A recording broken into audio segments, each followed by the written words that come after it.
This is Ectro's Parlor.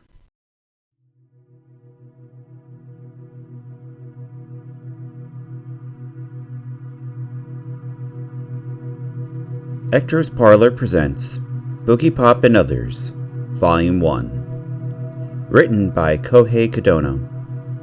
Translation by Andrew Cunningham. Cover art by Kouji Ogata. Read by Ectro.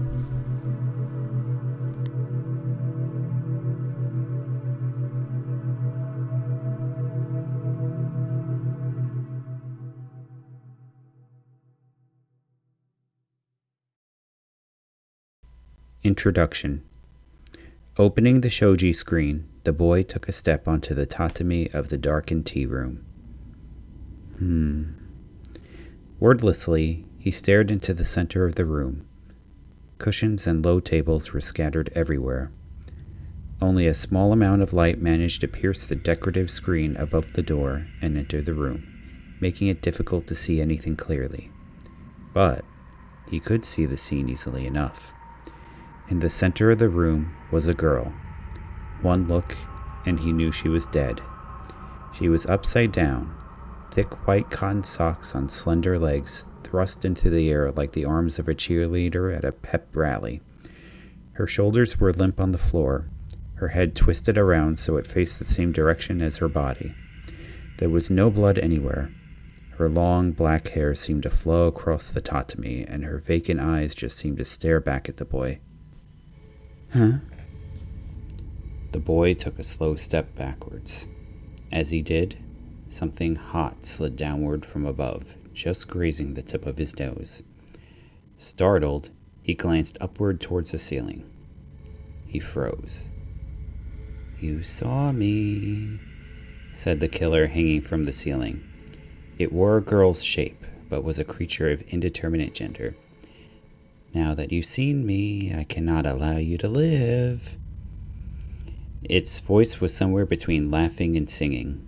A moment later, the boy felt his body flung aside as the creature lunged down towards him. For some reason, the boy felt oddly happy. The actual events probably form a very simple story. From a distance, they appear to be quite confusing, to have no clear threads connecting them whatsoever. But the reality is that this is undoubtedly a much more straightforward, commonplace tale. But from our individual standpoints, none of us were quite able to see the whole picture. All of the people who somehow had a part in the story were unable to see beyond their own unique role. My name is Nitoki K. I'm in my second year at Shinyo Academy, although I'm so small that I'm often mistaken for a junior high school student, or worse, some elementary school kid.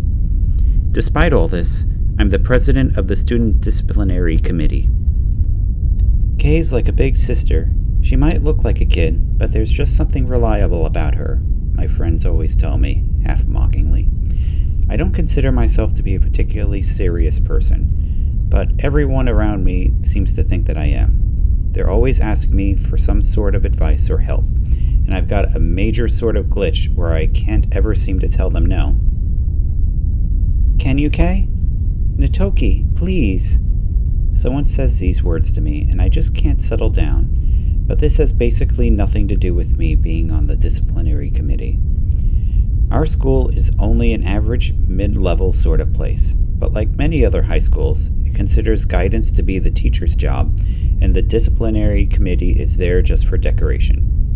It's sad, really.